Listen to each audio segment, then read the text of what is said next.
Hello, welcome to where the DeLorean has taken us. It has taken us back in time to the 1st of January 1992, where Eric Bischoff has seized power of WCW 1 year earlier than he did in reality.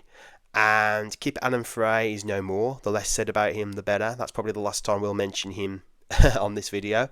And Eric Bischoff has a grand vision for WCW in what is a tumultuous period for many reasons. The primary reason being that our World Heavyweight Champion, the total package Lex Luger, is currently very low morale. And his contract is also coming up with us.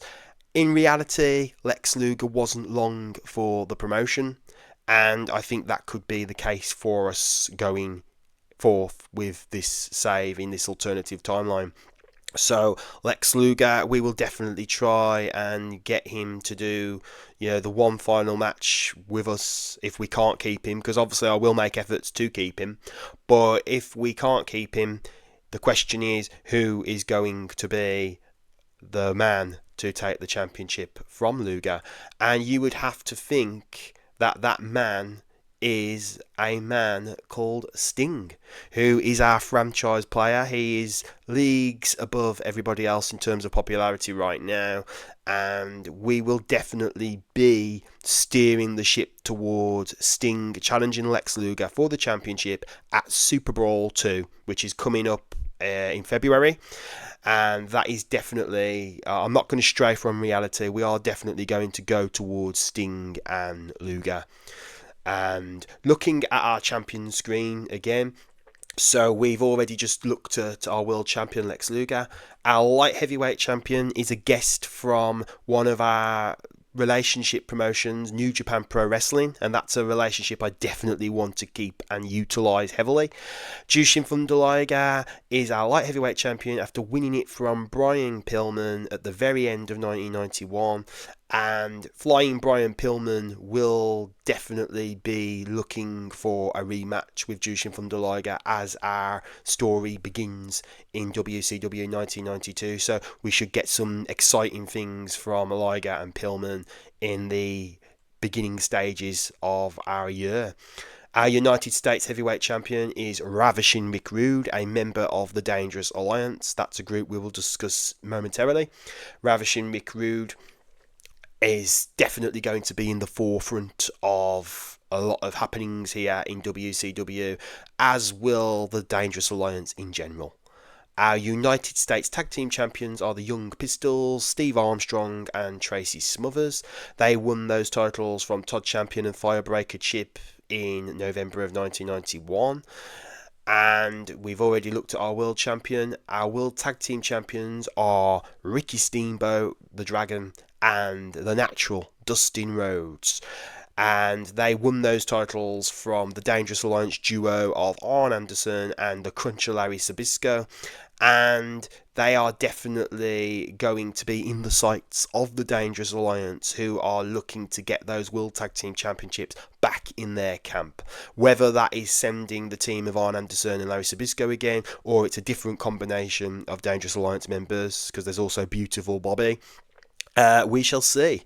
But yeah, when it comes to our storytelling and who's at the forefront, when it comes to our heel acts, obviously the Dangerous Alliance, if they're not holding titles, they are definitely going to be challenging for those titles. So the Dangerous Alliance are going to be a big deal here in 1992 WCW, as they should be. And before we talk about the Dangerous Alliance further, our World Television Champion, well, he is a member of the Dangerous Alliance, Stunning Steve Austin. And Steve Austin is a guy that to quote Frank Sinatra, I want to fly him to the moon, because I see no glass ceiling on Steve Austin.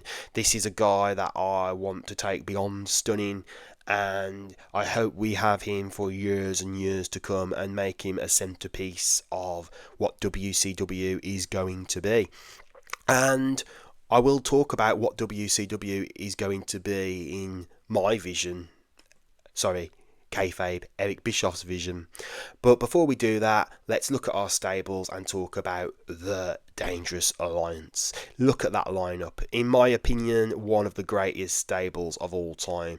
A stable that definitely made its mark, definitely had an impact in reality, though it is a stable that I think could have done so much more.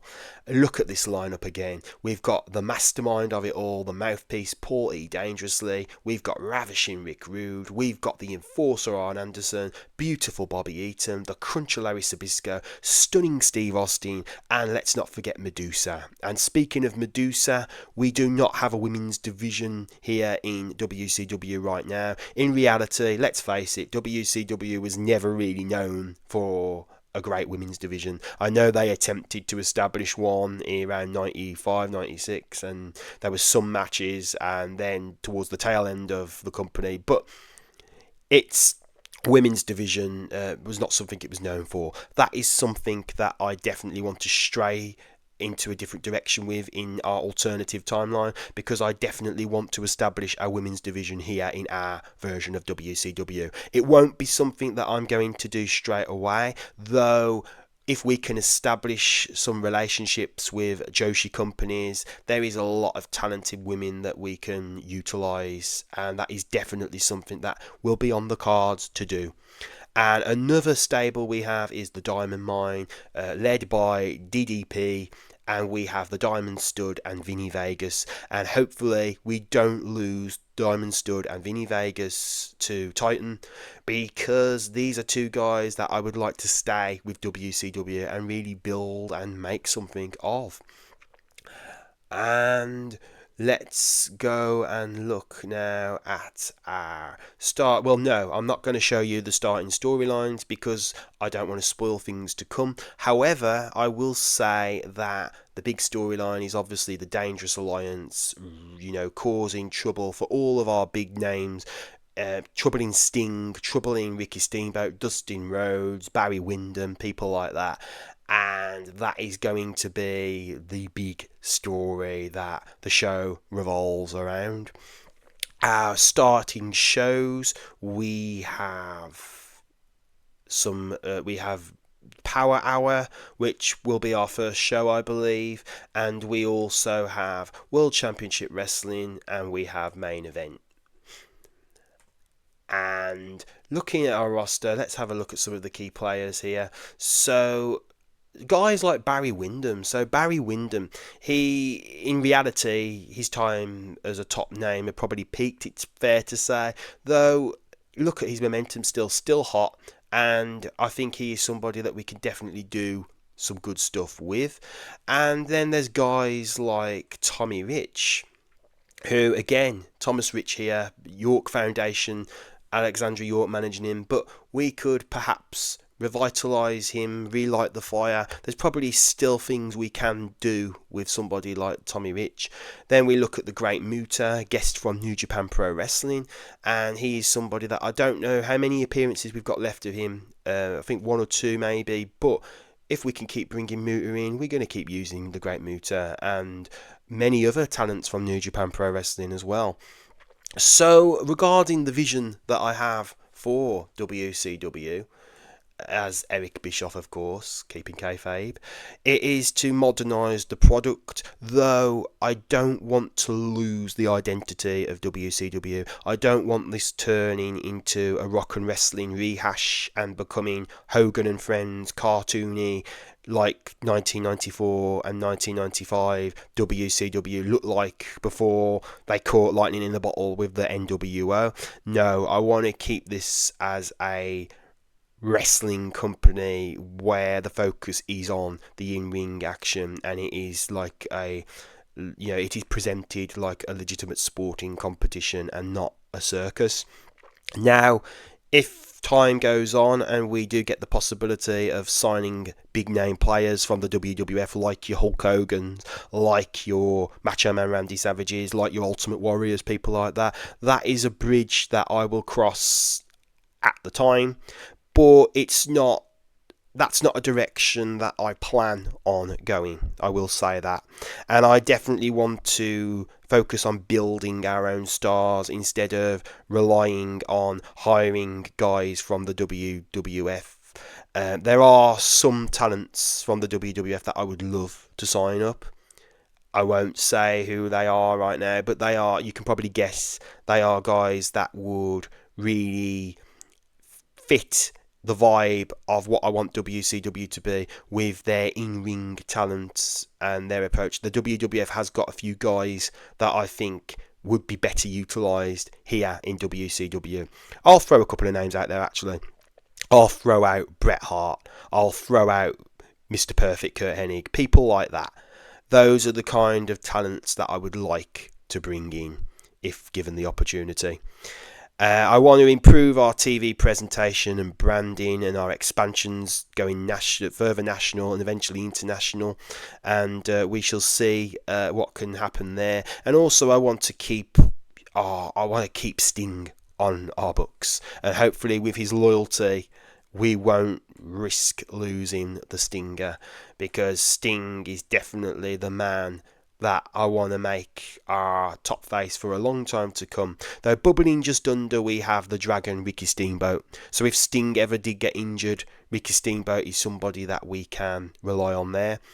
Now, when it comes to heels, I have talked to... Well, actually, before I get to heels, let's talk about faces and people I want to build. So Dustin Rhodes is a guy that I want to build further. He's got red hot momentum right now. He is somebody that, much like, even though we discussed Steve Austin earlier, he is somebody that I don't want to put a glass ceiling on. I'm going to give Dustin Rhodes all the opportunities to shine, and we'll see how far he can go. And looking at some heels, we've got Big Van Vader on the books. If we can get Vader to appear for us often, because his main priority is New Japan Pro Wrestling. Vader is a guy that I would love one day to make our top heel act. I see future championship possibilities with him. As you can see, I've already set it up for Hardy Race to be his manager, so when he's introduced, he will be managed by Hardy Race, as was the case in reality. Vader... Let's just put it this way about Vader. If Vader doesn't become a main man here in WCW, it won't be for lack of will on my part. It'll be because of injuries or contract dynamics. We'll just have to see. And I should mention, seeing as I can see him right now, Cactus Jack. Not a guy to begin with that is going to be in a major storyline as such, though I will say Cactus Jack is obviously somebody that I have big plans for. That should come as no surprise to anyone. So we shall see what the future holds as we embark on this journey here in WCW. Hopefully you are excited to join me for the ride, and we will be starting out with Power Hour, and we are on the road to Clash of the Champions 18, which will be 17 days from now. See you soon.